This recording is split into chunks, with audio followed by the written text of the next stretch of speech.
பாடலாம். நடப்பதெல்லாம் நன்மைக்கே நன்மைக்கே, நன்றி சொல்லி மகிழ்வேன். இன்றைக்கு எத்தனை பேர் நன்றி சொல்லி மகிழ போறீங்க? ஆண்டவர் தீமைகளை நன்மையாக மாற்றுவார், துன்பங்களை இன்பமாக மாற்றுவார். என் கூட சேர்ந்து இந்த வரிகளை மாத்திரம் பாடிட்டு நம்ம கர்த்தருடைய வார்த்தைக்கு நேராய் கடந்து போகலாம். ஹல்லேலூயா. இன்றைக்கு ஒருவேளை நீங்க உங்க வாழ்க்கையில தீமையா நடக்குதுன்னு கலங்கி இருந்தா கர்த்தர் உங்களுக்காக இந்த வார்த்தையை சொல்றார். நான் விசுவாசிக்கிறேன். உங்க வாழ்க்கையில தேவன் நன்மைக்கு ஏதுவாக அநேக காரியங்களை திருப்ப போகிறார். நன்மைகள் உங்களுக்கு நிச்சயம் நடக்கும். நம் தேவன் தீமைகளை நன்மைகளாகவே மாற பண்ணுவார். ஹல்லேலூயா.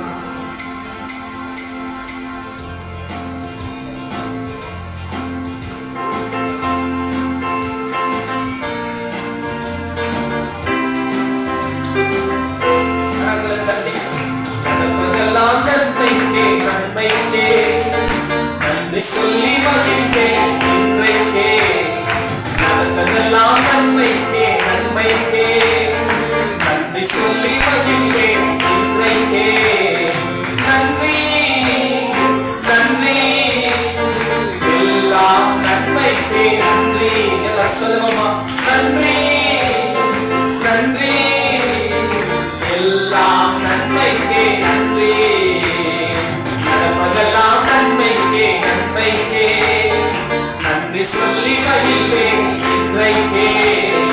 நடந்ததெல்லாம் நன்மைக்கே நன்மைக்கே, நன்றி சொல்லி மகிழ்வேன் இன்றைக்கே.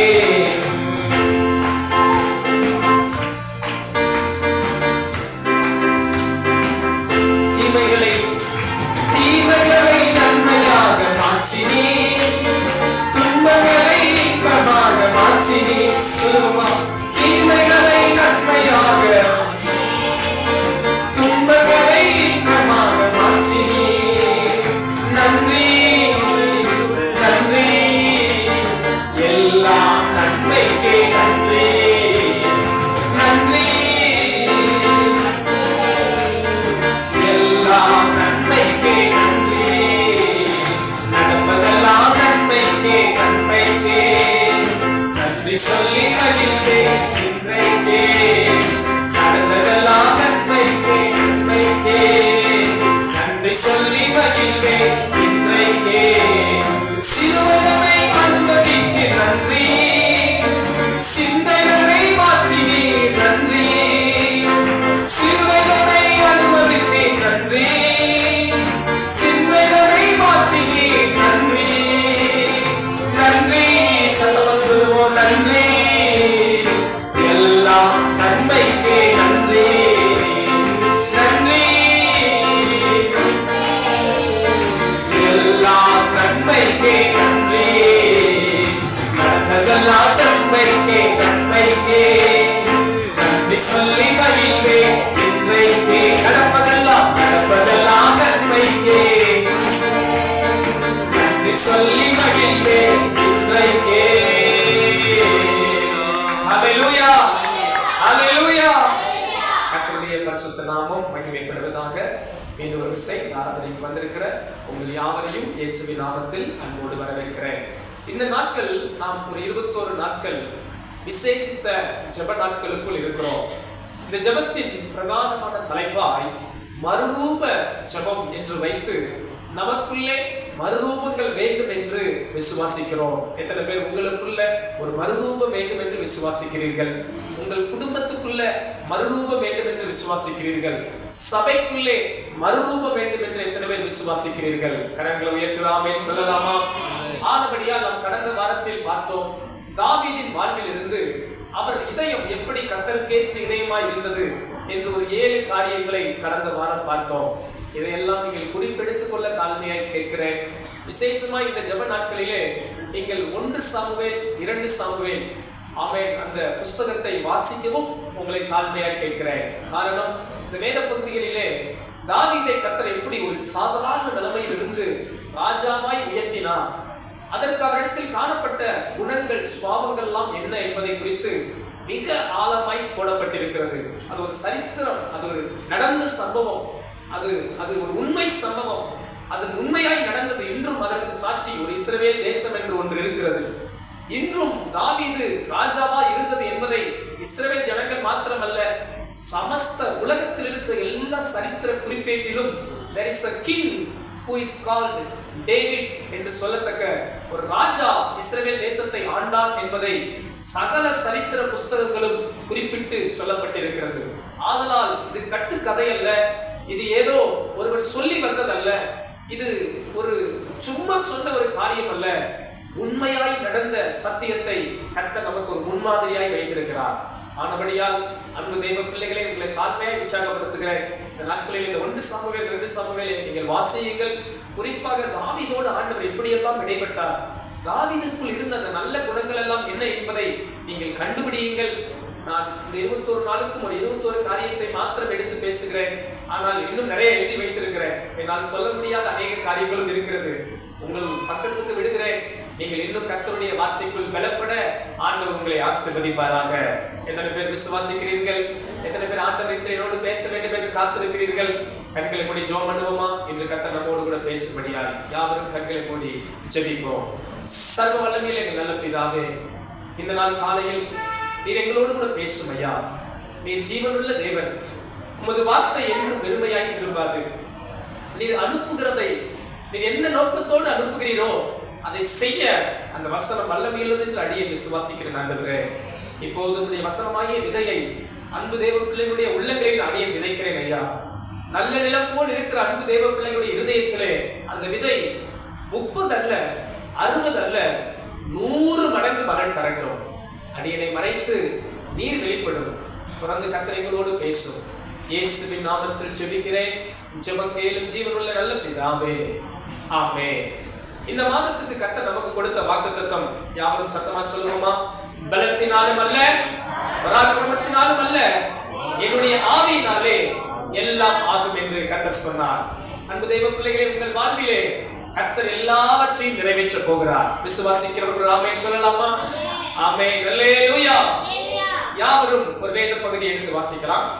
எல்லாரும் இணைந்து வாசிப்போம். அப்போஸ்தலர் நடவடிக்கைகள் 13ஆம் அதிகாரம் 22வது வசனம். புதிய ஏற்பாட்டிலே பக்கம் 181வது பக்கம். அப்போஸ்தலர் நடவடிக்கைகள் 13ஆம் அதிகாரம் 22வது வசனம். யாவரும் இணைந்து ஏக சத்தமாய் வாசிக்க கர்த்தர் கிருபை தருவாராக. பின்பு அவர் அவனை தள்ளி தாவீதை அவர்களுக்கு ராஜாவாக ஏற்படுத்தி, ஈசாயின் குமாரனாகிய தாவீதை என் இருதயத்துக்கு ஏற்றவனாக கண்டேன், எனக்கு சித்தமானவைகளை எல்லாம் அவன் செய்வான் என்று அவனை குறித்து சாட்சியும் கொடுத்தார். அன்பு தேவ பிள்ளைகளே, தாவீதை கர்த்தர் ராஜாவாக ஏற்படுத்தினார். ஏற்படுத்தினதுக்கு ஒரு காரணம் இருந்தது. அது என்ன காரணம்? கர்த்தருடைய இருதயத்துக்கு ஏற்றவனாக தாவீது இருந்தார். கர்த்தருடைய இருதயத்துக்கு ஏற்ற இருதயமாக தாவீதின் இருதயம் இருந்தது.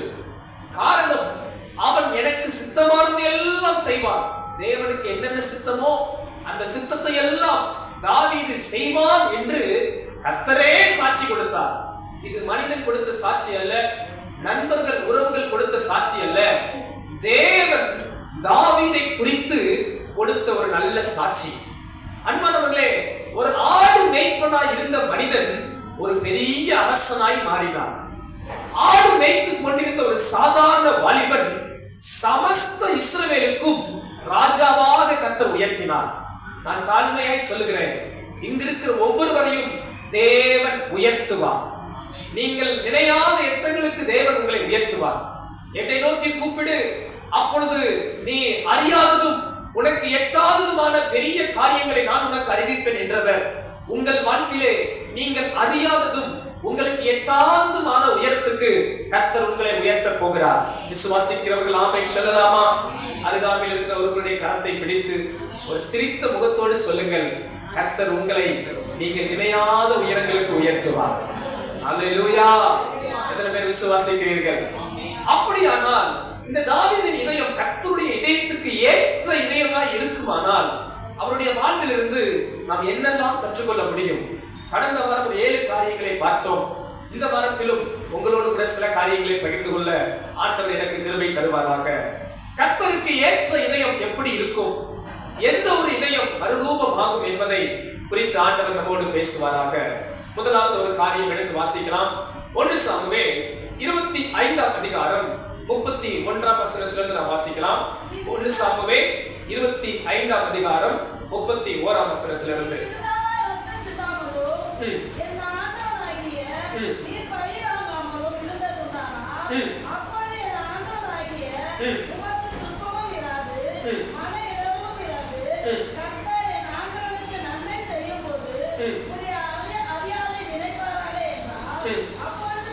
அப்பொழுது தாவீது அபிகாயிலை நோக்கி, உன்னை இன்றைய தினம் என்னை சந்திக்க அனுப்பின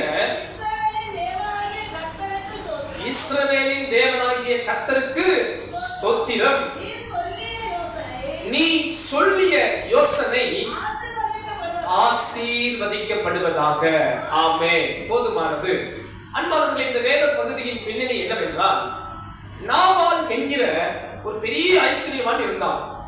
அவனுக்கு அநேக ஆஸ்திகள் இருந்தது, அநேக ஆடு மாடுகள் இருந்தது.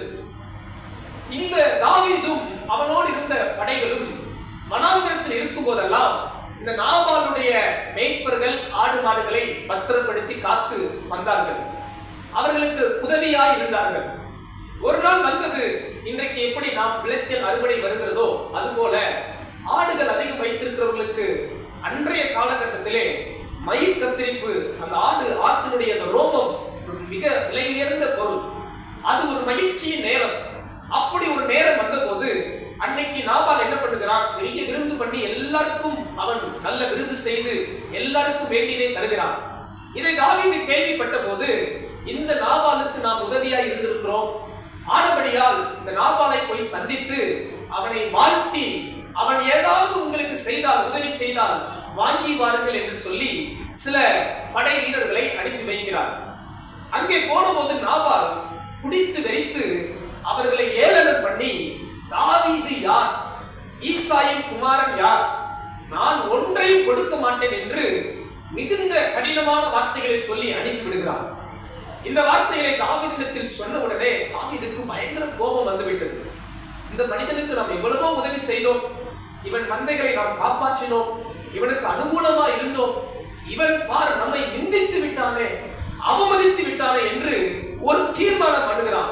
நாளை இந்நேரம் நாபாலின் வீட்டிலே ஒருவர் கூட உயிரோடு இருக்கக்கூடாது, நாளை அந்நேரம் நாபாலுக்கு ஒன்றும் இருக்கக்கூடாது என்று சொல்லி எல்லாரும் பட்டயத்தை எடுத்துக் கொண்டார்கள். ஏனென்றால் இவர்கள் எல்லாம் யுத்த வீரர்கள், தாவீதும் அவனோடு இருக்கிறவர்கள் எல்லாம் யுத்த மனிதர்கள்.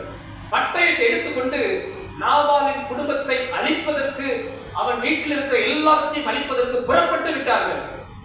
இந்த சம்பவத்தை அந்த வீட்டில் இருந்த வேலைக்காரர்கள் கண்டு நாபாலின் மனைவியாகிய அபிகாயில் என்கிற ஒரு சகோதரியிடத்தில் போய் அந்த வேலைக்காரர்கள் மேய்ப்பர்கள் சொன்னார்கள், தாவீதின் படையிலிருந்து ஆள் வந்தார்கள், உங்கள் கணவர் இப்படி சொல்லி அனுப்பிவிட்டார், அவர்கள் மிகவும் நல்லவர்கள், எங்களுக்கு நன்மை செய்தார்கள், ஆனால் உங்கள் கணவரோ நாபாலோ அவர்களை துக்கப்படுத்தி அனுப்பிவிட்டார் என்று சொன்னபோது அபிகாயில் என்ன பண்ணினார் தெரியுமா, துரிதமாய் அநேக அப்பங்கள், நல்ல திராட்சை பழங்கள், உணவுகள், பதார்த்தங்களை எடுத்துக்கொண்டு நேராக தாவீது இங்கே வருவதற்குள் தாவீதை சந்திக்க புறப்பட்டு போய்விட்டார்.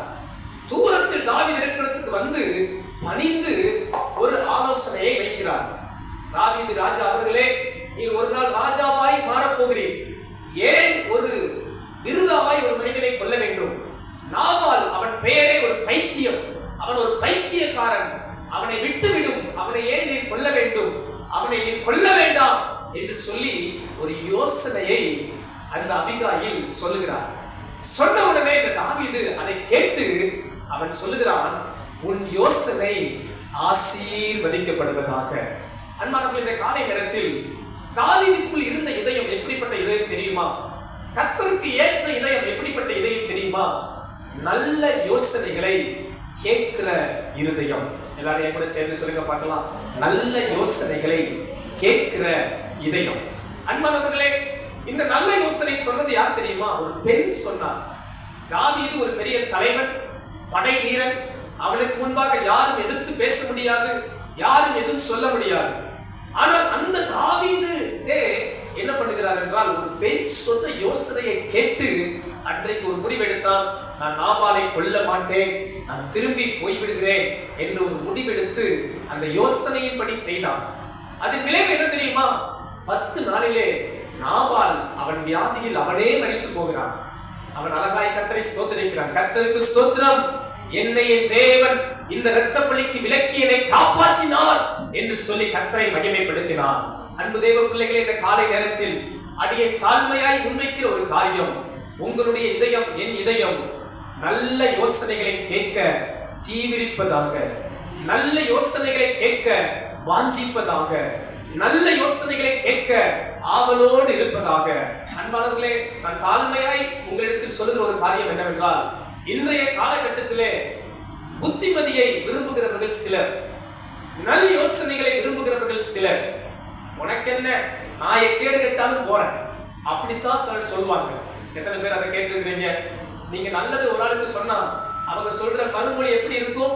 அதிகபட்சம் சிலர் கேட்டுக்கொள்ளுகிற இதயமுள்ளவர்கள் இருக்கிறாங்க. ஆனா அதிகபட்சம் என்ன சொல்லுவாங்க? நான் எக்கேடு கேட்டாலும் போறேன், உங்களுக்கு என்ன என்று சொல்லுகிற கூட்டம் பெருகி இருக்கிறது. ஆனா இன்னொரு பக்கம் பாத்தீங்கன்னா, நல்ல பணக்காரர்கள் ஒரு யோசனை சொன்னா, நல்ல படித்தவர்கள் நல்ல யோசனை சொன்னா வேகமா கேட்போம். ஆனா அதே சமயம் யாராவது ஒரு சாதாரணமானவர்கள் நமக்கு ஒரு நல்ல யோசனை சொன்னால் கேட்க நமக்கு மனது வருவதில்லை. ஆனா இந்த காலை நேரத்தில் நான் தாழ்மையாய் சொல்லுகிறேன், நீங்க யோசனை எப்படிப்பட்டது என்று பாருங்கள். நல்ல யோசனையா, அது யார் சொன்னாலும் கேட்கிற இதயம் உங்களுக்கும் எனக்கும் இருப்பதாக வேதம் சொல்லுகிறது. நல் யோசனை உன்னை காக்கும், புத்தி உன்னை பாதுகாக்கும். அன்பு தேவ பிள்ளைகளே, நாகமான் என்கிற படைத்தலைவன், பெரிய சீரிய சேனாதிபதி, வாழ்வெல்லாம் குஷ்டரோகத்தில் வாழ்ந்தார். அந்த குஷ்டரோகம் நீங்க காரணமா இருந்தது யார் தெரியுமா? எலிசாவின் ஜெபம் என்று நாம் சொல்வதை காட்டிலும் அந்த வீட்டில் இருந்த ஒரு சிறு பெண் கொடுத்த ஒரு யோசனை. அந்த சிறு பெண் சொன்னால், இந்த நாகமான் படைத்தலைவர் இஸ்ரவேல் தேசத்தில் போய் அங்கிருக்கிற தீர்க்கதரிசியை பார்ப்பாரானால் அவருக்கு சுகம் உண்டாகும் என்ற யோசனையை கொடுத்தது அந்த ஒரு சிறு பெண், பணி பெண், அடிமை பெண். அந்த அடிமை பெண் கொடுத்த யோசனையால் பெரிய நாகமான் வாழ்வு சுகவாழ்வாய் மாறினது. இந்த காலை நேரத்தில் உங்கள் இருதயம், என் இருதயம் எப்படி இருக்கிறது? நல்ல யோசனைகளை கேட்கிற இதயமா இருக்கிறதா, இல்லை நல்ல யோசனைகளை புறம் தள்ளுகிற இதயமா இருக்கிறதா? கர்த்தருக்கு ஏற்ற இதயம் எது தெரியுமா? நல்ல யோசனைகளை கேட்கிற இதயம். அது யார் சொன்னால் என்ன? அது பெரியவர்கள் சொன்னாலும் சரி, அது சிறியவர்கள் சொன்னாலும் சரி, அது படித்தவர்கள் சொன்னாலும் சரி, படிக்காதவர்கள் சொன்னாலும் சரி, அது உங்களுக்கு பிடித்தவர்கள் சொன்னாலும் சரி, உங்களுக்கு பிடிக்காதவர்கள் சொன்னாலும் சரி, அது நல்ல யோசனையா கேட்க நேரம் தாமதிக்காதிருங்கள். அது உங்கள் வாழ்வை ஆசீர்வதிக்கும். அல்லேலூயா. அப்ப கர்த்தருக்கு ஏற்ற இதயம் என்ன இதயம்? நல்ல யோசனைகளை கேட்கிற இதயம். என் தாழ்மையான ஜெபம், நம்ம எல்லாரும் நல்ல யோசனைகளை கேட்கிற இதயம் உள்ளவர்களா இருக்க கர்த்தர் கிருபை தருவாராக. குறிப்பா இளம் பிள்ளைகளுக்கு சொல்லுகிறேன், வாலிப நாட்களிலே டீனேஜ் வந்துட்டாலே நமக்கு அட்வைஸே பிடிக்காது. அட்வைஸ் என்ற வார்த்தையவே நாம் விரும்ப மாட்டோம். நான் தாழ்மையா சொல்லுவேன், ஒருவேளை உங்களுக்கு அந்த நேரம் உங்க அம்மா அப்பா கொடுக்கிற அட்வைஸ், உங்க டீச்சர் கொடுக்கிற அட்வைஸ், இல்ல பெரியவர்கள் கொடுக்கிற அட்வைஸ், என்னையும் சேர்த்துக்குவோம், பாஸ்டர் கொடுக்கிற அட்வைஸ், அந்த நேரம் பிடிக்கலாவிட்டாலும் நீங்க தனியா உங்க வீட்டுல உட்கார்ந்து கொஞ்சம் யோசித்து பாருங்க. என் அம்மா அப்பா சொன்ன அந்த நல்ல அட்வைஸ், எங்க டீச்சர் சொன்ன அட்வைஸ், பெரியவர்கள் சொன்ன அட்வைஸ் நல்லதா கெட்டதா கொஞ்சம் சிந்திச்சு பார்த்துட்டு ஒரு முடிவெடுக்க உங்களை தாழ்மையாய் சொல்லுகிறேன். ஏனென்றால் நல்ல யோசனை உங்க வாழ்வை ஆசீர்வதித்து உயர்த்தும். இஸ்ரவேல் தேசத்திலே தென் தேசம் வடதேசம் என்று பிரிய சாலமோனுக்கு அப்புறம் இருந்த ஒரு ராஜா ரெகோபயாம். அந்த ரெகோபயாம் என்ன பண்ணினார் தெரியுமா? நல்ல யோசனையை புறம் தள்ளிவிட்டு தவறான ஆலோசனையை தெரிந்து கொண்டதால் தேசமே பிரிந்து போனது. அன்பு தேவ பிள்ளைகளே, அதற்கப்புறம் அந்த தேசம் இணையவே இல்லை. அதற்கப்புறம் அந்த தேசம் ஒன்றுபடவே இல்லை. அதற்கு முக்கிய காரணம் இந்த ரெகோபயாம் நல்ல யோசனையை புறம் தள்ளிவிட்டான். இந்த காலை நேரத்தில் நான் தாழ்மையாய் சொல்லுகிறேன், ஆண்டவர் உங்களுக்கு விலையேற பெற்ற நல்ல யோசனைகளை வைத்திருக்கிறார். நல்ல ஆலோசனைகளை நான் உனக்கு போதித்து நீ நடக்க வேண்டிய வழியை காட்டுவேன், உன்மேல் என் கண் வைத்து உனக்கு ஆலோசனை சொல்லுவேன் என்று கர்த்தர் சொல்லியிருக்கிறார். நல்ல ஆலோசனைகளை ஒரு மதுரம் போல் எடுத்துக்கொள்ளுங்கள், ஒரு தேன் போல் எடுத்துக்கொள்ளுங்கள், ஒரு சொத்து போல் எடுத்துக்கொள்ளுங்கள்.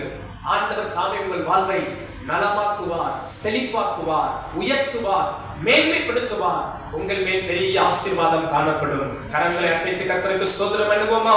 ஸ்தோத்திரம், ஸ்தோத்திரம். நன்றி தகப்பனே. அடுத்த ஒரு காரியம் பார்க்கலாம். இந்த தாவீதின் இருதயம் எப்படி இருந்தது? 1 சாமுவேல் 26ஆம் அதிகாரம் 8ஆம் வசனத்திலிருந்து பார்ப்போமாக. அப்பொழுது அபிஷாய்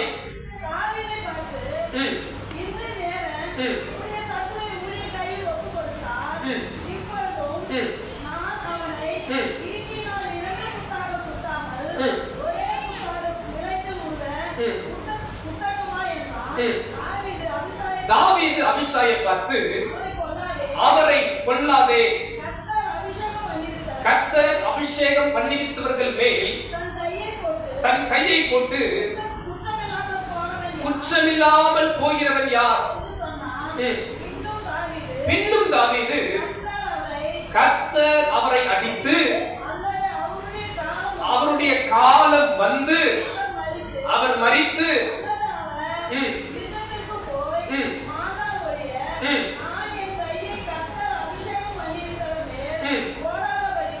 கர்த்தர் என்னை காக்க கடவர். அல்லேலூயா. அன்பு தேவ பிள்ளைகளே, இந்த இடத்தில் சவுல் தாவீதுக்கு விரோதமா இருக்கிற ஒரு மனிதன். சவுல் ராஜா தாவீதை கொல்ல தீவிரித்து இருக்கிறார். ஒரு நேரம் என்ன ஆகிறது? ஒரு இடத்தில் சவுல் அழகாக மாட்டிக்கொள்கிறார். அந்த நேரத்தில் தாவீதோடு இருந்தவர்கள் சொல்லுகிறார்கள், இப்போது நீ போய் அவரை கொன்றுவிடும். எல்லாரும் அயர்ந்த நித்திரையில் இருக்கிறார்கள். சவுலும் அவருடைய படைகளும். சவுலுக்கும் அவர் படைகளுக்கும் அயர்ந்த நித்திரையை கர்த்தர் வரப்பண்ணி விட்டார். கூட இருக்கிற அபிஷாய் சொல்லுகிறார் தாவீதை பார்த்து, ஆண்டவனே, நான் 2 குத்தம் கொல்ல மாட்டேன், ஒரே குத்தம் கொன்றுறேன். சவுல் தான் உனக்கு எதிரி. இவரை கொண்டுட்டா நீ தான் இஸ்ரவேலுக்கு ராஜா. என்ன செய்யட்டும் சொல்லுங்க அப்படின் போது இந்த தாவீது சொல்றான், கர்த்தர் அபிஷேகம் பண்ணினவர்கள் மேல் கை வைத்தால் அது பெருங்குற்றம். அந்த குற்றத்தை நான் செய்ய மாட்டேன் என்று அவன் தேவனுக்கு முன்பாக சொல்கிறான். அன்பு தேவ பிள்ளைகளே, கர்த்தர் அபிஷேகம் பண்ணினவர்கள் மேல் கை வைக்க மாட்டேன் என்கிற ஒரு இருதயம் தாவீதுக்கு இருந்தது. அது மட்டும் இல்ல, அபிஷாயும் தொடவிடல. அபிஷாயும் போய் நீர் அவரை கொல்லாத என்று தடுத்து விட்டார். அடுத்து அவர் சொல்லுகிற வார்த்தை எனக்கு ரொம்ப பிடித்திருந்தது. பாருங்கள், 9ஆம் வசனம் 10ஆம் வசனம் சொல்லுகிறார், பின்பு தாவீது கர்த்தர் அவரை அடித்து, அல்லது அவருடைய காலம் வந்து அவர் மரித்து, அல்லது அவர் யுத்தத்துக்கு போய் மாட்டால் ஒழிய நான் அவரை கொல்ல மாட்டேன். அன்பு தேவ பிள்ளைகளே, 3 காரியங்களை சொல்லுகிறார் பாருங்கள் தாவீது. கர்த்தர் அவர் என்ன பண்ணட்டும்? அடிக்கட்டும். ஆண்டவர் அவரை பழி வாங்கட்டும். ஆனா இன்னைக்கு பாருங்க, உங்க சத்துருக்களை, உங்களை எதிரிகளை நீங்க என்ன சொல்லுவீங்க? நம்ம என்னைக்கு பழி வாங்கலாம்? உலகம் பாருங்க, பழிக்கு பழி செய்கிற உலகம்.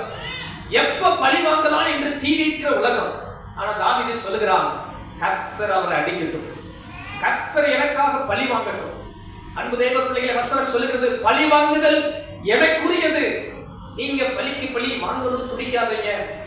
யார் மேலேயாவது கசப்போடு இருந்தா தயவாய் அந்த கசப்பை தூக்கி எறிந்து விடுங்கள். கர்த்தர் பார்த்து கொள்ளுவாராக. நீங்க வழக்காடி தோற்று போன இடத்துல ஆண்டவர் மேல அந்த பாரத்தை வச்சிருங்க. பழி வாங்குகிற எண்ணம் ஒரு தேவ பிள்ளைக்கு வேண்டாம். கசப்புள்ள இருதயம் ஒரு தேவ பிள்ளைக்கு வேண்டாம். தாவீது சொல்லுகிறார், கர்த்தர் அவரை அடிக்கட்டும், கர்த்தர் சவுலை அடிக்கட்டும், கர்த்தர் பார்த்துக்கிட்டோம். எனக்கு இன்னும் அந்த வார்த்தைகள் ரொம்ப பிடிக்கும். தாவீது சொல்லுகிறார், நான் கொல்ல மாட்டேன். ஒருவேளை கர்த்தர் அடிக்காம விட்டுட்டா கூட அவர் செத்தப்ப சாகட்டும், அதுக்கப்புறம் நான் ராஜா ஆகுறேன். கொஞ்சம் யோசித்து பாருங்க, சவுல் என்னைக்கு செத்து நான் என்னைக்கு ராஜா ஆகிறேன்? அவர் சொல்றார் தாவீது, அவர் செத்த பின்னாடி கூட நான் என்ன ஆகிறேன்? ராஜா ஆகிறேன். நான் என்ன பண்ண மாட்டேன்? கொல்ல மாட்டேன். குறுக்கு வழிய தேடல, குறுக்கு வழியில போய் நான் ராஜா ஆகணும்னு நினைக்கல. ஒருவேளை யுத்தத்துல போய் சவுல் மனிதா மடியட்டும், நான் அவரை கொலை செய்ய மாட்டேன் என்கிற உத்தம இருதயம் தாவீதுக்குள் இருந்தது. அன்பு தேவ பிள்ளைகள், இந்த இடத்துல ஒரு உத்தம இருதயம். என்ன அந்த உத்தம இருதயம்? நான் அபிஷேகம் பண்ணப்பட்டவர்கள் மேல் கை வைக்க மாட்டேன், நான் அவர்களை கொல்ல மாட்டேன். கர்த்தர் அடிக்கும் போது அடிக்கட்டும், இல்ல அவரா மறிக்கும் போது மறிக்கட்டும், நான் பழி வாங்க மாட்டேன் என்கிற உத்தம இருதயம் தாவீதுக்குள் இருந்தது. அன்பு தேவ பிள்ளைகளை, இந்த காலை நேரத்தில் தாழ்மையா கேட்கிறேன், நமக்குள்ள அந்த உத்தம இருதயத்தை கர்த்தர் கொடுப்பாராக. பழி வாங்காத இருதயம், நம்ம போய் ஒரு ஆளை அழிக்கணும், கெடுக்கணும் என்கிற எண்ணம் நமக்கு வேண்டாம். ஒருவேளை உங்களுக்கு விரோதமா 1000 சத்துருக்கள் இருக்கலாம், உங்களுக்கு விரோதமா 1000 பகைக்கிறவர்கள் இருக்கலாம், உங்களை துன்பப்படுத்துறவர்கள் அநேகர் இருக்கலாம். ஆனால் கர்த்தர் உங்களுக்கும் எனக்கும் உத்தம இருதயத்தை கொடுப்பாராக. எப்படிப்பட்ட உத்தம இருதயம் தெரியுமா? ஆண்டவர் இயேசு அழகாய் சொல்கிறார், உங்கள் சத்துருக்களை சிநேகியுங்கள், உங்களை சபிக்கிறவர்களை ஆசீர்வதியுங்கள், உங்களை நிந்திக்கிறவர்களுக்காக துன்பப்படுத்துகிறவர்களுக்காக ஜெபம் பண்ணுங்கள். எத்தனை பேர் அப்படி செய்ய வாஞ்சியா இருக்கிறீங்க? கையை வைத்து சொல்லுங்க பார்க்கலாம். என் சத்துருக்களை நான் சிநேகிப்பேன். சத்தமே வரல, சத்துருக்களே இல்ல பாஸ்டர், சமாதானமா இருக்கிறோம், யாரு எங்களுக்கு எட்டு வரல, சத்துருவே இல்ல அப்படின்னு சொல்ற மாதிரி இருக்கு. ரொம்ப எனக்கு சந்தோஷம். ஆனா சத்துருக்கு மேல பொறிஞ்சுக்கிட்டு கரிஞ்சுக்கிட்டு அப்படியே புகையா வரக்கூடாது. சொல்லுங்க அல்லேலூயா. சொல்லலாமா? உண்மையா? என் சத்துருக்களை நான் சிநேகிப்பேன். அடுத்து ரொம்ப முக்கியம், உங்களை சபிக்கிறவங்க இருக்கிறாங்களா இல்லையா? ராசமா போகட்டும், அப்படி போகட்டும், இப்படி போகட்டும், அவங்களை நீங்க என்ன பண்ணணும்? பதிலுக்கு 2 மடங்கு அவங்க எப்படி போகட்டும், பரவாயில்லையே ஆசீர்வதிக்கணும். சொல்லுங்க, என்னை சபிக்கிறவங்களை நான் என்ன பண்ணணும்? ஆசீர்வதிக்கணும். செய்வீங்களா? கையை வைத்து சொல்லுங்க, என்னை சபிக்கிறவர்களை நான் ஆசீர்வதிப்பேன். அல்லேலூயா. நல்லா கவனிங்க அன்பானவர்களே, நம்ம நாவு துதிக்கிற நாவா மட்டும்தான் இருக்கணும், சபிக்கிற நாவா இருக்கக்கூடாது. நம்ம நாவுல சாபமான வார்த்தைகள் வரக்கூடாது. உங்க பிள்ளைகளை நீங்க சபிக்காதீங்க. உங்க பிள்ளைகளை பார்த்து நீ நல்லா இருக்க மாட்டேன்னு சொல்லிடாதீங்க. உங்க பிள்ளைகளை பார்த்து நீ நாசமா போயிருன்ற வார்த்தைகளை பேசாதீங்க. செத்து போயிருன்னு சொல்லாதீங்க. அன்பு தேவ பிள்ளைகளே, தாழ்மையா சொல்றேன், பேரண்ட்டுக்கு சொல்றேன், பிள்ளைகளுக்கு சொல்றேன், நான் செத்து போயிருவேன். சில எப்ப பாரு நான் செத்து போயிருவேன், செத்து போயிருவேன். அன்பு தேவ பிள்ளைகளே, இந்த வார்த்தைகள் உங்க வாழ்வை விட்டு தூரமா இருப்பதாக. உங்களையும் என்னையும் வாழ வைக்கவே இயேசு விரும்புகிறார். உங்கள் வாழ்வும் என் வாழ்வும் செழிக்கவே தேவன் விரும்புகிறார். இந்த மாதிரி தூசணமான வார்த்தைகளை நம்முடைய நாவை விட்டு கர்த்தர் புறம் தள்ளுவாராக. கரங்களை வைத்து சொல்லுங்க, என்னை சபிக்கிறவர்களை நான் ஆசீர்வதிப்பேன். அல்லேலூயா. என்னை நிந்திக்கிறவர்களுக்காகவும் என்னை துன்பப்படுத்துவதற்காகவும் நான் ஜெபம் பண்ணுவேன். எத்தனை பேர் அப்படி தீர்மானம் எடுக்கிறீங்க? கர்த்தர் உங்களை ஆசீர்வதிக்க போகிறார். உங்க இருதயம் ஒரு உத்தம இருதயம். உங்கள் இருதயம் கர்த்தர் ஆசீர்வதிக்கிற இருதயம். உங்கள் இருதயம் கர்த்தர் உங்களை உயர்த்துகிற இருதயம். ஏனென்றால் நீங்கள் பிதாவின் புத்திரராய் இருக்கிறீர்கள், நீங்கள் இயேசுவின் பிள்ளைகளாய் இருக்கிறீர்கள். ஆண்டவர் உங்களை நிச்சயமாகவே ஆசீர்வதிக்க போகிறார். அல்லேலூயா. மூன்றாவது காரியம் எடுத்து வாசிங்க. 1 சாமுவேல் 30ஆம் அதிகாரம். 1 சாமுவேல் 30ஆம் அதிகாரம்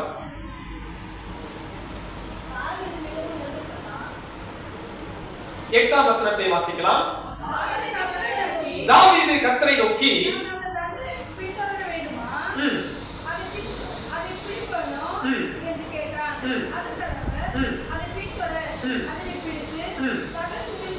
சகலத்தையும் திருப்பிக் கொள்வாய் என்றார். 6ஆம் வசனம் வாசிப்போம். தாவீது மிகவும் நெருக்கப்பட்டான்.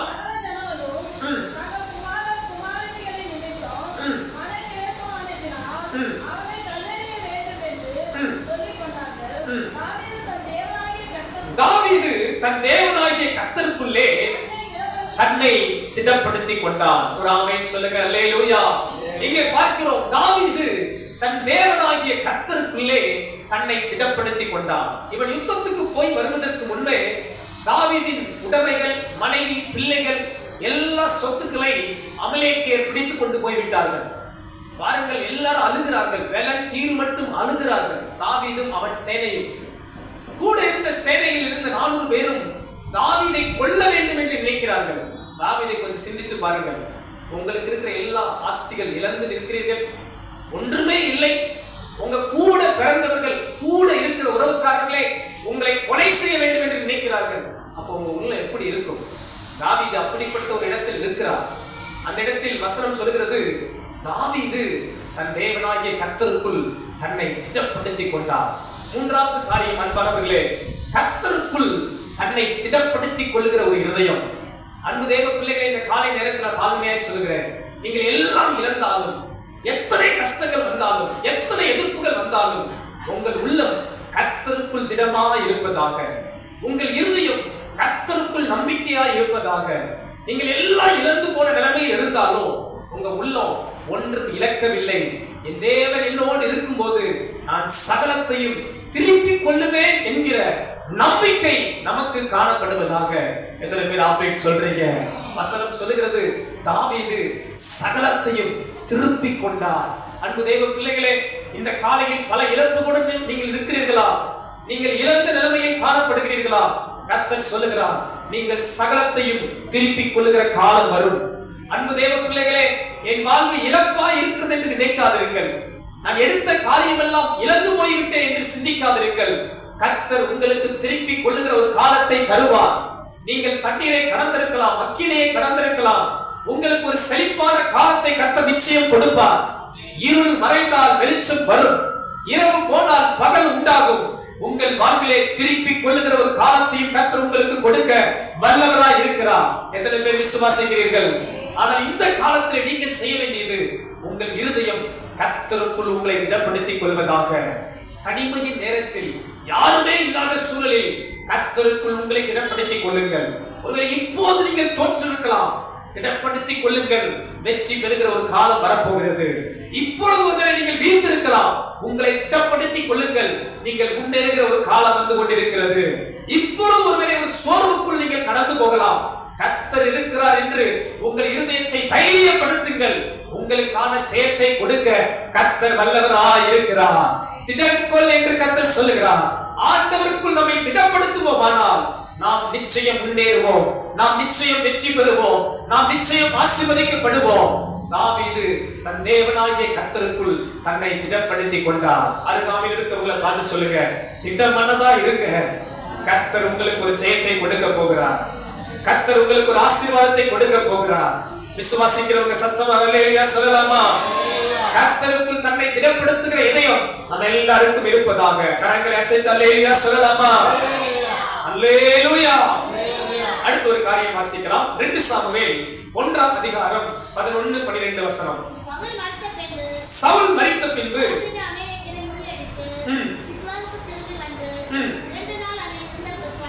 2 சாமுவேல் 1:11-12. அப்பொழுது தாவீதும் அவனோடு இருந்த சகல மனுஷரும்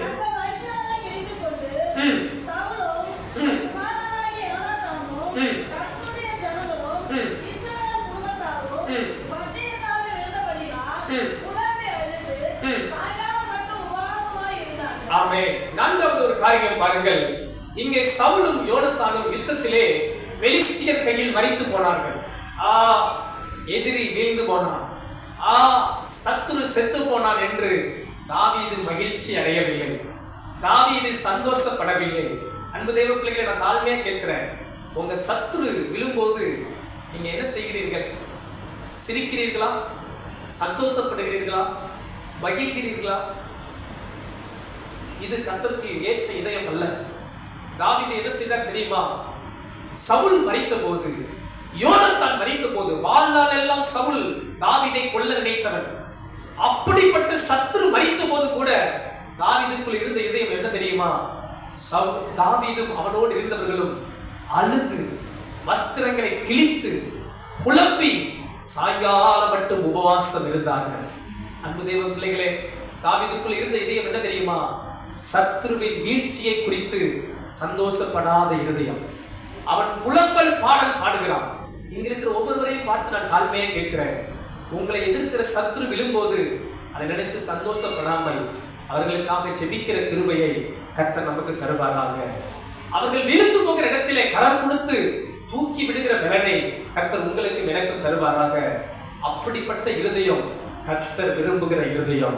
அன்பு தேவ பிள்ளைகளே, ஆண்டவர் உங்களுக்கு அப்படிப்பட்ட இருதயத்தை கொடுக்கும் போது நீங்கள் பாக்கியவான்களாய், நீங்கள் ஆசீர்வதிக்கப்படுகிறவர்களாய் நிச்சயம் இருப்பீர்கள். இந்த இருதயம் சத்துருவின் வீழ்ச்சியை குறித்து சந்தோஷப்படாத இருதயம். சவுல் மரித்தாலும் யோனத்தான் மரித்தாலும் இந்த உள்ளம் சந்தோஷப்படாது. அவர்கள் வாழவே வேண்டும் என்று நினைக்கும். இந்த நேரத்துல உங்க மனசுல உங்களுக்கு சத்ரு யாராவது இருந்தா மனசுல நினைச்சு சொல்லுங்க, அவங்க நல்லா இருக்கட்டும். சோதரம் எல்லாரும் சொல்லுங்களேன், எல்லாரும் சொல்லுவோம். அப்பதான் யாரு உண்மையில மனசுல பகையா இருக்கிறான்னு தெரியும். கையை வைத்து சொல்லுங்க, எல்லாரும் நல்லா இருக்கட்டும். சொல்லுங்க, எல்லாரும் உண்மையா சொல்றீங்களா? ஆமே சொல்லுங்க, எல்லாரும் எப்படி இருக்கட்டும்? நல்லா இருக்கட்டும். அல்லேலூயா. அப்பதான் நீங்க நல்லா இருக்க முடியும். ஆமே அல்லேலூயா. உங்களுக்குள் கசப்பான யாதொரு வேர் முளையாதபடி எச்சரிக்கையாயிருங்கள் என்று வேதம் சொல்கிறது. என் சத்துருவின் வீழ்ச்சியை குறித்து நான் ஒருபோதும் சந்தோஷப்பட மாட்டேன். அப்படிப்பட்ட இருதயத்தை கர்த்தர் நமக்கு தருவாராக. அல்லேலூயா. ஐந்தாவது ஒரு காரியம் வாலிப பிள்ளைகள் எடுத்து வாசிக்க பார்க்கலாம். 2 சாமுவேல் 6ஆம் அதிகாரம் 9-10 வசனம். வாலிப பிள்ளைகள் யாராவது சத்தமா வாசிங்க. தாவீது அன்றைய தினம் கர்த்தருக்கு பயந்து கர்த்தருடைய பெட்டி என்னிடத்தில் வருவது எப்படி என்று சொல்லி அதை தன்னிடத்தில் தாவீதின் நகரத்தில் கொண்டு வர மனதில்லாமல் கித்தியனாகிய ஓபேத் ஏதோமின் வீட்டிலே கொண்டு போய் வைத்தான். ஆமென். இந்த இடத்தில் தாவீது கர்த்தருடைய உடன்படிக்கை பெட்டியை சுமந்து கொண்டு வருகிறார். ஒரு ரதத்தில் ஏற்றி கொண்டு வருகிறார். கொண்டு வரும்போது ஒரு களத்திலே மாடு அசைந்தது. உடன்படிக்கை பெட்டி கீழே விழுவது போல் இருக்கிற நேரத்தில் ஊசா என்கிற ஒரு ஆசாரியன் அந்த பெட்டியை தொட்டுவிட்டார். கர்த்தர் அதை அடித்தார். இந்த துணிகரத்தை பார்த்து தேவன் அடித்தார். ஏனென்றால் உடன்படிக்கை பெட்டி மகா பரிசுத்தம் உள்ளது. அதை தொட தேவன் அனுமதிப்பதில்லை. அந்த இடத்திலே ஊசா அடித்த போது தாவீதுக்கு பயங்கர பயம். ஓ, நம் தேவன் மகா பெரியவர், மகா பரிசுத்தம் உள்ளவர், மகா உன்னதமானவர், இவருக்கு முன்பாக யார் நிற்க முடியும் என்று தன் இருதயத்திலே பயம் உள்ளவனாகி இந்த உடன்படிக்கை பெட்டி தாவீது நகரத்துக்குள் கொண்டு வராமல் ஓபேத் ஏதோம் வீட்டில் கொண்டு போய் வைக்கிறான். அன்பு தேவ பிள்ளைகளே, பல நேரம் இயேசு நல்லவர், இயேசு அன்பானவர், இயேசு ரட்சகர், இயேசு இரக்கமுள்ளவர் என்றே நீங்கள் கேட்டிருப்பீர்கள். உங்களுக்கு ஆண்டவருடைய மறுபக்கத்தையும் இன்று நான் சொல்ல வாஞ்சிக்கிறேன். நம் இயேசு பயங்கரமானவர். நம் ஆண்டவர் பட்சிக்கிற அக்கினியானவர். அவர் நியாயாதிபதியானவர். அவர் நீதிபதியானவர். அவர் மீண்டும் வரும்போது நியாயாதிபதியாய் வரப்போகிறார். அவனவன் கிரியைக்கு தக்க பலன் அவனவனுக்கு கொடுக்க போகிறார். ஒரு காலம் வரும், நீங்களும் நானும் ஒரு நியாயஸ்தலத்துக்கு முன்பாக நிற்க வேண்டும். அவரவர் கிரியைக்கு ஏற்ற பலன், உங்கள் கிரியைக்கு ஏற்ற பலன் உங்களுக்கு, என் கிரியைக்கு ஏற்ற பலன் எனக்கு என்று ஒரு ஞாபக புஸ்தகம் திறக்கப்படும். அவனவன் கிரியைக்கு தக்க பலனை அவனவனுக்கு கர்த்தர் கொடுக்க போகிறார். அன்பு தேவ பிள்ளைகளே, கர்த்தர் இரக்கமுள்ளவர், அன்புள்ளவர் என்று நினைத்தே தேவ பயம் இல்லாமல் வாழ்வீர்கள் என்றால் ஒரு காலத்தில் நீங்கள் வஞ்சிக்கப்பட்டு போய்விடுவீர்கள். உங்களுக்கும் எனக்கும் தாவீதுக்குள் இருந்த இதயம் வேண்டும். கர்த்தருக்கு பயப்படுகிற பயம் நமக்குள் இருப்பதாக. இந்த தாவீதின் இதயம் கர்த்தருக்கு பயந்து நடக்கிற ஒரு இதயம். நான் தாழ்மையா கேட்கிறேன், உங்கள் இதயம் கர்த்தருக்கு பயப்படுகிறதா? நீங்கள் பாக்கியவான்கள். நீங்கள் கர்த்தருக்கு பயந்து நடக்கிறீர்களா? நீங்கள் ஆசீர்வாதமாகவே இருப்பீர்கள். நான் அடித்து சொல்ல முடியும், கர்த்தருக்கு பயப்படுகிற பெரியோரையும் சிறியோரையும் கர்த்தர் ஆசீர்வதிப்பார். இன்னைக்கு உலகத்தில் நடக்கிற சம்பவங்களை பாருங்கள். தேவ பயம் இல்லாதபடியால் துணிகர பாவம், துணிகர அக்கிரமம், துணிகர அசுத்தங்கள் பறந்து விரிந்து காணப்படுகிறது. அன்பு தேவ பிள்ளைகளே, ஒருவேளை நீங்கள் உங்கள் பெற்றோருக்கு பயப்படாமல் இருக்கலாம். இங்க இருக்கிற இளம் பிள்ளைகளே, வாலிபர்களே, நீங்கள் ஒருவேளை உங்கள் பெற்றோருக்கு, தாய்க்கும் தகப்பனுக்கு நீங்கள் பயமில்லாதவர்களாக இருக்கலாம். ஒருவேளை நீங்கள் உங்கள் ஆசிரியருக்கு நீங்கள் பயப்படாதவர்களாக இருக்கலாம். உடன் பிறந்தவர்களுக்கு நீங்கள் பயப்படாதவர்களுக்கு இருக்கலாம். ஆனால் உங்களை உண்டாக்கின தேவனுக்கு முன்பாக பயந்து நடுங்குங்கள். கர்த்தர் உங்களை ஆசீர்வதிப்பார். அவர் பார்ப்பார். யாரும் பார்க்க முடியாத இடத்திலே கர்த்தருடைய கண்கள் உங்களை பார்க்கும். யாரும் கண்டுபிடிக்க முடியாத இடத்திலே கர்த்தர் உங்களை கண்டுபிடித்து விடுவார். அவர் உங்கள் இருதயங்களை ஆராய்ந்து அறிவார். தேவ பயம் உங்களுக்குள் இருந்தால் நீங்கள் ஆசீர்வதிக்கப்பட்டவர்கள். யோசேப்புக்குள் இருந்தது, அந்த யோசேப்பை கர்த்தர் ஆசீர்வதித்தார். இங்க இருக்கிற ஒவ்வொருவருக்குள்ளும் நான் தாழ்மையை சொல்லுகிறேன், கர்த்தருக்கு பயப்படுகிற பயம் காணப்படுவதாக. அப்படிப்பட்ட இருதயத்தை கர்த்தர் கிருபையால், நன்மையால், சகலவித ஆசீர்வாதங்களால் நிரப்ப வல்லவராய் இருக்கிறார். கரங்களை அசைத்து ஒரு அல்லேலூயா சொல்லலாமா? கர்த்தருக்கு பயப்படுகிற மனுஷன் இவ்விதமாய் ஆசீர்வதிக்கப்படுவான். நீங்கள் கர்த்தருக்கு பயந்து நடப்பீர்கள் என்றால் உங்களை தேவன் எல்லா விதத்திலும் வானத்தின் ஆசீர்வாதங்கள், பூமியின் சம்பூர்ணங்களை தந்து நிறைவாய் நடத்துவார். ஆனால் தேவ பயம் இல்லாமல் வாழ்வீர்கள் என்றால் ஒரு நாள் வரும், கர்த்தர் கணக்கு கேட்பார். அடிக்கடி கடிந்து கொள்ளப்பட்டும் தன் விடலையை கடினப்படுத்துகிறவன் சகாயமின்றி சகிதியிலே நாசமடைவான் என்று கர்த்தருடைய வார்த்தை நம்மை எச்சரிக்கிறது. தேவ பயமுள்ள இருதயம் ஆசீர்வாதமான இருதயம். கரங்களை அசைத்து அல்லேலூயா சொல்லலாமா? அல்லேலூயா. அடுத்த ஒரு காரியம் வாசிக்கலாம். வாலிப பிள்ளைகள் வாசிக்க அன்பாய் கேட்கிறேன். 2 சாமுவேல் 6ஆம் அதிகாரம் 14, 15 வசனம். சீக்கிரம் வாசிங்க சத்தமா. தாவீது சணல் நூல் ஏபோத்தை தரித்துக் கொண்டு தன் முழு பலத்தோடும் கர்த்தருக்கு முன்பாக நடனம் பண்ணினான். அப்படியே தாவீதும் இஸ்ரவேல் சந்ததியார் அனைவரும் கர்த்தருடைய பெட்டியை கம்பீரமாய் சத்தத்தோடும் எக்கால துணியோடும் கொண்டு வந்தார்கள். போதுமானது. அல்லேலூயா. இங்கே தாவீது மீண்டுமாய் உடன்படிக்கை பெட்டியை தாவீது நகரத்துக்கு கொண்டு வருகிறார். வசனம் சொல்லுகிறது தாவீது முழு பலத்தோடும் நடனமாடினாராம். அல்லேலூயா. இந்த வசனத்தை பிடிச்சுக்கிட்டு பலர் நல்லா டான்ஸ் ஆடணும் அப்படிலாம் பண்றாங்க. சரி, ஓகே, கர்த்தரே அறிவார். இந்த வேதத்தை நான் வாசித்த போது ஆவியானவர் உள்ளத்திலே பேசின ஒரு வார்த்தை, தாவீதின் இதயம் எப்படிப்பட்ட இதயம் என்றால், இந்த இதயம் கர்த்தருக்காக வெட்கப்படாத இதயம். தன் முழு பலத்தோடும் கர்த்தருக்காக பெரிய ராஜா ரோட்டில் நடனமாடினான். கொஞ்சம் யோசித்து பாருங்க. நம்ம ஊர்ல ஒரு ராஜானா அவங்க நடையே வித்தியாசமா இருக்கும், அவங்க உடையே வித்தியாசமா இருக்கும். கொஞ்சம் வேணாம், கொஞ்சம் பணக்காரங்களா இருக்குட்டா சோத்திரம், அவங்க தோரணை எப்படி இருக்கும், கொஞ்சம் வித்தியாசமா இருக்கும். அவங்க நடக்கும் போதே தெரிஞ்சிடும் இவருக்கு ஹை கிளாஸ். அவங்க பேசும் போதே தெரிஞ்சிடும் அவங்க கொஞ்சம் பேச்சு எப்படி இருக்கு, கொஞ்சம் வித்தியாசமா இருக்கும். ஏன் நம்மளை வச்சுக்குவோமா, நம்ம பர்ஸ்ல எவ்வளவு வைக்க முடியும் பணம் தெரியலையே, கொஞ்சம் நிறைய பணம் வச்சிருக்கிறோம்னா நம்ம கடைக்கு போனா நம்ம கடைக்கு போற பேச்சு எப்படி இருக்கும், என்ன ஒரு மாதிரி பாக்குறீங்க, நாங்கெல்லாம் நிறைய பணம் கொண்டு கடைக்கெல்லாம் போனதில்லை பாஸ்டர் அப்படின்னு மாதிரி தெரியுது. ஒருவேளை காசே எல்லாம் போனா கடைக்கு போனா ஒரு விலையை கேட்கவே நம்ம என்ன தான் நினைப்போம், கேட்போமா வேண்டாமா, சரி அப்படியே வந்துரும் நினைப்போம். ஆனா நிறைய பணம் இருந்தா பெரிய பொருளை கூட அது என்னன்னு சொல்லுங்க அப்படின்ட்டுவோம். ஏன்னா நம்ம என்ன இருக்கு, கொஞ்சம் ஒரு வெயிட். அது பாருங்க, இந்த தாவீது பெரிய ராஜா என்கிறத மறந்து கர்த்தருக்கு முன்பாக வெட்கப்படாம அவன் கர்த்தரை துதித்து முழு பலத்தோடு ஆடினானாம். அன்பு தேவ பிள்ளைகளே, உங்களுக்கு எனக்கும் கர்த்தருக்காக வெட்கப்படாத இதயம் இருக்கா? சில நேரம் பாருங்க, ஆராதனையில சில கையை தட்டுறதுக்கு எட்டப்படுவாங்கன்னா வெட்கப்படுவாங்க, பாட்டு பாடுறதுக்கு சிலர் வெட்கப்படுவாங்க, ஆராதனையில சத்தமா துதிக்கிறதுக்கு சிலர் வெட்கப்படுவாங்க. நான் தாழ்மையா சொல்றேன், கர்த்தருக்காக நீங்க எதை செஞ்சாலும் வெட்கப்படாதீங்க. சிலர் அவமதிக்கலாம். தாவீதை அவன் மனைவியே அவமதித்தான். பாருங்க, வசனம் சொல்லுது அவளுக்கு குழந்தையே இல்லையா வாழ்நாள் எல்லாம். அன்பு தேவ பிள்ளைகளே, உங்களை பலர் அவமதிக்கலாம், அதை நினைச்சு தாவீது பொருட்படுத்தல. நான் சாதாரணமா இருந்தேன், நான் ஒரு ஆடு மேய்ப்பனா இருந்தேன், கர்த்தர் இன்னைக்கு என்னை அரசனாய் வைத்திருக்கிறார், நான் வெட்கப்பட மாட்டேன் என்று அவன் வெட்கப்படாத இருதயத்தோடு முழு பலத்தோடு கர்த்தரை துதித்து கம்பீரமாய் மகிமைப்படுத்தினான். என் கேள்வி, உங்களுக்கு எனக்கு அப்படிப்பட்ட இதயம் இருக்கா? கர்த்தருக்காக வெட்கப்படவே கூடாது, கர்த்தருக்காக ஊழியம் செய்ய வெட்கப்படக்கூடாது, கர்த்தருக்காக சாட்சி சொல்ல வெட்கப்படக்கூடாது. நிறைய அற்புதம் நடந்திருக்கும், ஆனா பாருங்க, சிலர் சாட்சியே சொல்ல மாட்டாங்க, ஆண்டவர் நாமத்தை மகிமைப்படுத்தவே மாட்டாங்க. அன்பு தேவ பிள்ளைகளே, வெட்கப்படக்கூடாது, சாட்சி சொல்வதற்கு வெட்கப்படக்கூடாது. நீங்க கர்த்தருக்காக வெட்கப்படாத இதே இருக்கணும். சில நேரம் சபையில சிலர் பணிவிடை வேலை செய்ய வெட்கப்படுவாங்க. ஐயோ, நம்ம வேலை பார்த்துட்டா யாராவது தப்பா நம்மளை நினைச்சிருவாங்க. இல்லை, நீங்க செய்வது கர்த்தருக்கு என்று நினைத்துக் கொள்ளுங்கள். நீங்க என்ன செஞ்சாலும் அதை கர்த்தருக்கு என்று செய்யுங்கள்.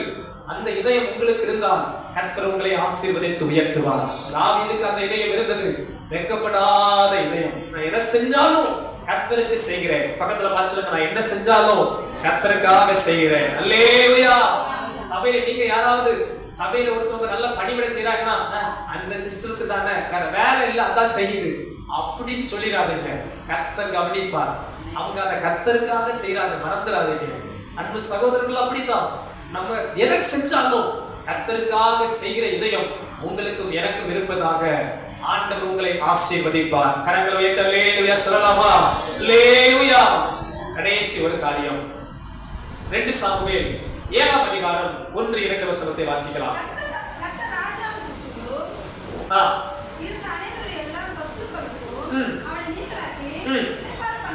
இளைப்பாற பண்ணின போது அவன் தன் வீட்டிலே வாசமா இருக்கையில் ராஜா தீர்க்கதரிசியாகிய நாத்தானை நோக்கி, பாரும், கேதுரு மரங்களால்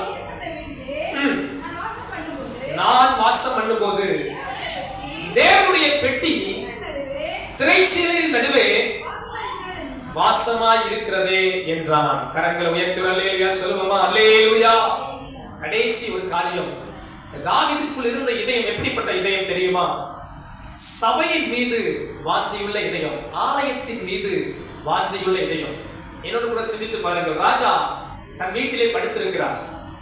அவன் தீர்க்கதரிசி அழைத்து சொல்றான், நல்லா இளைப்பாரி படுத்திருக்கும் போது சொல்றான், நான் மட்டும் நல்ல கேதுரு மர வீட்டுல தங்கி இருக்கிறேன். ஆனால் உடன்படிக்கை பெட்டி ஒரு திரைச்சீலையில் நடுவே இருந்தது. அப்ப அன்னைக்கு ஆலயம் இல்லை, அன்னைக்கு ஒரு கூடாரத்துலதான் உடன்படிக்கை பெட்டி வைத்திருந்தார்கள். ராஜாவுக்கு ஒரே கவலை, நான் நல்ல கேதுரு மர வீட்டுல படுத்திருக்கிறேன், ஆனால் கர்த்தருடைய உடன்படிக்கை பெட்டி திரைச்சீலையில் நடுவே இருக்கிறது என்று கர்த்தருடைய ஆலயத்தை குறித்து ஒரு வாஞ்சையுள்ள இதயம் தாவீதுக்குள் இருந்தது.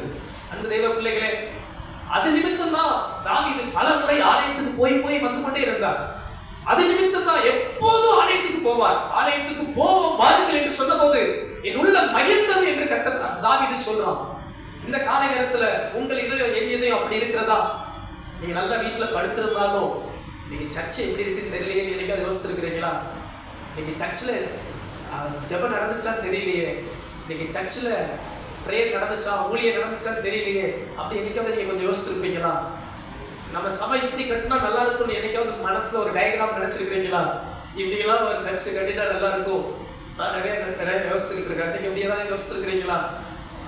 ஒரு சபையை குறித்து உங்களுக்கு ஒரு ஆசை ஏதாவது இருக்கா? கர்த்தருடைய வீட்டை குறித்த ஏதாவது ஒரு கனவு இருக்கா? இனியாவது உங்களுக்கு அந்த இதை இருக்கட்டும், இன்னைக்கு அந்த சர்ச்சை இப்படி இருந்தா நல்லா இருக்கும், அப்படி இருந்தா நல்லா இருக்கும், அப்படி இருக்கட்டும், இப்படி இருக்கட்டும் அப்படின்ற ஒரு ஆசையை கர்த்தர் உங்களுக்கு எனக்கும் கொடுப்பாராக. அது மட்டும் அல்ல, சபையின் பெருக்கத்துக்கு விரும்புறீங்களா? நிறைய ஆத்துமாக்கள் வரணும். சார் ஜெபம் பண்ணும்போது சொல்லி ஜெபிக்கிறாங்க, பணியெல்லாம் ஆரம்பிக்கணும் அப்படின்னு சொல்லி ஜெபம் பண்றாங்க. அப்படி ஆசை உங்களுக்குள்ள இருக்கா? நிறைய ஆண்டவரே இந்த ஆலயம் பறந்து விஸ்தாரமான ஆத்துமாக்கள் கூடி ஜெபிக்கிற துதிக்கிற ஒரு ஆலயமா மாறணும், ஆண்டவரே அதை நாங்க பார்க்கணும் அப்படின்ற இதயம் நமக்கு இருக்கா? என் மூலமா ஒரு 10 ஆத்துமா தொடப்படணும், 10 ஆத்துமா மனம் திரும்பணும், பரலோக வரணும் அப்படின்ற ஆசை வாஞ்சை நமக்குள் இருக்கிறதா? எத்தனை பேர் ஆமென் சொல்ல முடியும்? அல்லேலூயா. இதெல்லாம் கர்த்தருடைய இதயத்துக்கு ஏற்ற இதயம். சபைக்கு எப்ப வரலாம், கொஞ்சம் ஃப்ரீயா இருக்கிறேன், சர்ச்சுக்கு போய் ஜெபம் பண்ணுவோம் அப்படின்ற ஒரு ஆசை வாஞ்சை உள்ள இதயம் உங்களுக்கும் எனக்கும் இருக்க கர்த்தர் நமக்கு கிருபை தருவாராக. அன்பு தேவ பிள்ளைகளே, சபை அவ்வளவு முக்கியமா பாஸ்டர்?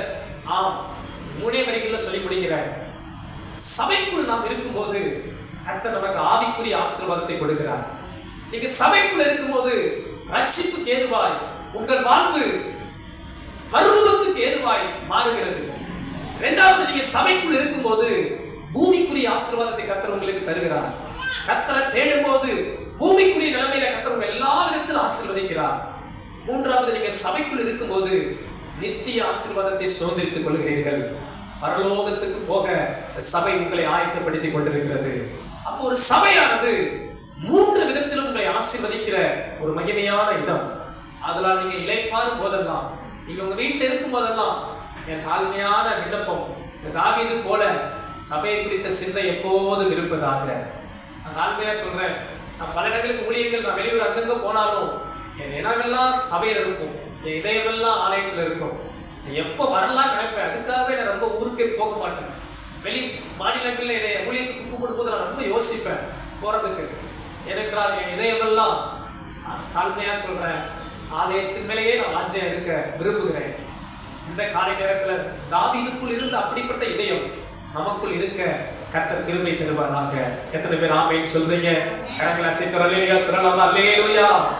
7 காரியங்களை சொல்ல, நல்ல ஆலோசனைகளை கேட்கிற இதயம், உத்தம இதயம், தனிமையிலும் கர்த்தருக்குள் தன்னை திடப்படுத்துகிற இதயம், சத்ரு வீழ்ச்சியை கண்டு சந்தோஷப்படாத இதயம், கர்த்தருக்கு பயப்படுகிற இதயம், கர்த்தருக்காக வெட்கப்படாத ஒரு இதயம், சபையின் மீது ஆலயத்தின் மீது வாஞ்சையுள்ள ஒரு இதயம் உங்களுக்கும் எனக்கும் இருப்பதாக. ஒரு 2 வாரத்துக்கு முன்பு நான் ஒரு இடத்துக்கு ஊழியத்துக்கு செல்ல நேரிட்டது. அப்ப பெரிய மழை பெய்தபடியால் நான் கேப் புக் பண்ணி அந்த இடத்துக்கு போக நேரிட்டது. நான் கேப் புக் பண்ணி அந்த கேப்ல ஏறி, அந்த கார்ல ஏறி நான் போய் கொண்டிருந்தேன். கிட்டத்தட்ட 1 மணி நேரம் 1.5 மணி நேரம் டிராவல் டைம். அந்த வண்டி ஓட்டின ஒரு சகோதரர் இஸ்லாம் மார்க்கத்தை பின்பற்றின ஒரு சகோதரர். அவர் இடத்திலே கொஞ்ச நேரம் பேசிக் கொண்டிருந்தார். நானும் அவரோடு பேசிக் கொண்டிருந்தேன். சுமார் ஒரு 1/2 மணி நேரத்துக்கு மேலாக அவங்க மார்க்கத்தை குறித்து பல காரியங்களை என்னோடு பேசிக் கொண்டிருந்தார். பல காரியங்களை என்னோடு பகிர்ந்து கொண்டிருந்தார். ஒரு குறிப்பிட்ட நேரம் வந்தது, அவர் செல்லுல ஒரு அலாரம் அடிச்சது. நாம் கேட்டிருப்போம்ல, மசூதிகளில தொனிக்கிற அந்த ஓசை அவர் செல்லுல தொனித்தது. நான் அவர்கிட்ட கேட்டேன், பிரதர் ஏன் இந்த டோன் வச்சிருக்கிறீங்கன்னு கேட்டேன். இல்ல சார், நான் தொழுகிற நேரம் வரும்போதெல்லாம் இந்த சத்தம் எனக்கு வரும். இந்த சத்தம் வந்தா உடனே நான் போய் அருகாமையில் இருக்கிற மசூதியில போய் நான் தொழுவேன் அப்படின்னு சொன்னாங்க. எனக்கு பிரமிப்பா இருந்துச்சு. நான் மீண்டும் அவரை பார்த்து கேட்டேன், நீங்க எப்போ உங்களுக்கு இந்த பிரேயர் டைம் நடக்கும்? இந்த சர்ச்னா சண்டே நடக்குது, உங்களுக்கு எந்த நேரம், எந்த வெள்ளிக்கிழமைன்னு எனக்கு தெரியும், எந்த நேரத்துக்கு போவீங்க, என்ன நடக்கும் அப்படின்னு நான் கேட்டேன். வெள்ளிக்கிழமை பகல் நேரத்துல ஒரு வாரம் கூட மிஸ் பண்ண மாட்டாங்களாம். நான் கேட்டேன், ஒரு வாரம் கூட நீங்க மிஸ் பண்ணது இல்லையா அப்படின்னு கேட்டேன். ஒரு வாரம் கூட நான் மிஸ் பண்ணது இல்லை சார். என்ன நடக்கும்? அங்க கேட்கிற அந்த வார்த்தை எங்களுக்கு அது ரொம்ப ஆசை. அந்த வார்த்தையை கேட்க நாங்க ஓடோடி போவோம், எங்க இருந்தாலும் போவோம் என்று அந்த சகோதரன் என்னோட பேசிக் கொண்டு வந்தார். நான் கொஞ்சம் சிந்தித்து பார்த்தேன். இந்த அருமை சகோதரருக்கு இருக்கிற வாஞ்சையை பார்க்கும்போது எனக்கு கொஞ்சம் யோசித்தேன். ஆண்டவரே, இன்றைக்கு சத்தியத்தை பின்பற்றுகிற அநேக தேவ பிள்ளைகளுக்குள் இப்படிப்பட்ட வைராக்கிய இதயம் இல்லையே, உண்மை தேடுகிற வாஞ்சையுள்ள இதயம் இல்லையே என்று நான் மனம் துக்கப்பட்டேன். நான் வேதனைப்பட்டு ஜெபம் பண்ணினேன். அன்பானவர்களே, இந்த காலை நேரத்தில் நான் தாழ்மையா சொல்லுறேன், அந்த அறியாமல் இருக்கிற அந்த சகோதரர் கூட அவ்வளவு வாஞ்சையோடு இருந்தார். கடைசி ஒரு 10 நிமிடம் அவருக்கு நான் சுவிசேஷத்தை சொன்னேன். நான் ஏன் இயேசுவை நம்புறேன்றதை சொன்னேன், நான் ஏன் இயேசுவை பின்பற்றுகிறேன் என்று சொன்னேன். அதை அவர் கேட்டார். இந்த காலை நேரத்தில் நான் தாழ்மையாய் சொல்லுகிறேன், உங்களுக்கும் எனக்கும் கர்த்தர் விரும்புகிற இதயம் இருக்குமானால் உங்க வாழ்வு ஒரு நலமான வாழ்வா இருக்கும். உங்க வாழ்வு ஒரு மறுரூபமான வாழ்வா இருக்கும். உங்க வாழ்வும் என் வாழ்வும் ஒரு ஆசீர்வதிக்கப்பட்ட வாழ்வா இருக்கும் என்பதில் மாற்று கருத்தே இல்லை. தாவீதின் இதயம் போல நமக்குள்ளும் ஒரு மறுரூபத்தின் இதயத்தை கர்த்தர் தருவாராக. அப்படி எல்லாரும் கண்களை மூடி ஒரு சின்ன ஜெபம் மேலெடுப்போமா? எல்லாரும் கண்களை மூடி கர்த்தரை நோக்கி பார்க்கலாம். ஒரே ஒரு சின்ன ஜெபம், ஒரே ஒரு நிமிட ஜெபம் மாத்திரம். ஆண்டவரே, எனக்குள்ளும் மறுரூபத்தின் இதயத்தை தருவீராக. உங்களால முடிஞ்ச கரங்களை உயர்த்தி என்னோடு கூட ஒரு 2 விசை சத்தமா இயேசுவேன்னு சொல்லி கூப்பிடுங்க பார்க்கலாம். இயேசுவே, இயேசுவே, எனக்குள்ளே ஒரு மறுரூபத்தின் இதயத்தை தருவீராக ராஜா. சத்தத்தை உயர்த்தி ஒரே ஒரு நிமிடம் சத்தமா ஸ்தோத்திரம் பண்ணுவோமா? வெட்கப்படாமல், சிறு பிள்ளைகளோ வாலிபர்களோ பெரியவர்களோ நீங்க வெட்கப்படாதீங்க. இந்த நேரத்தில் இயேசுவின் பிரசன்னம் எங்கிருக்கிற ஒவ்வொருவரையும் தொடுவதாக, ஒரு சமாதானத்தை கொடுப்பதாக, ஒரு சந்தோஷத்தை கொடுப்பதாக, ஒரு விடுதலையை கொடுப்பதாக, ஒரு மறுரூபத்தை கொடுப்பதாக, ஒரு ஆசீர்வாதத்தை கொடுப்பதாக. இயேசு நம்முடைய வாழ்விலே மகிமையான காரியங்களை செய்வாராக. எங்களுக்குள்ள அந்த மறுரூபத்தின் இதயத்தை கொடுக்கிறபடியா நல்ல கரங்களை தட்டி கர்த்தரை ஸ்தோத்திரம் பண்ணுவோமா? ஸ்தோத்திரம், ஸ்தோத்திரம், ஸ்தோத்திரம், ஸ்தோத்திரம்.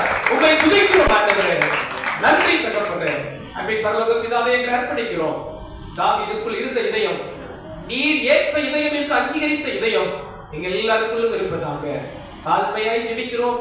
எல்லா தேவ பிள்ளைகளையும் ஆசீர்வதியும். இயேசுவின் நாமத்தில் ஜெபிக்கிறேன். என் ஜெபம் கேளு ஜீவனுள்ள நல்ல பிதாவே. ஆமென்.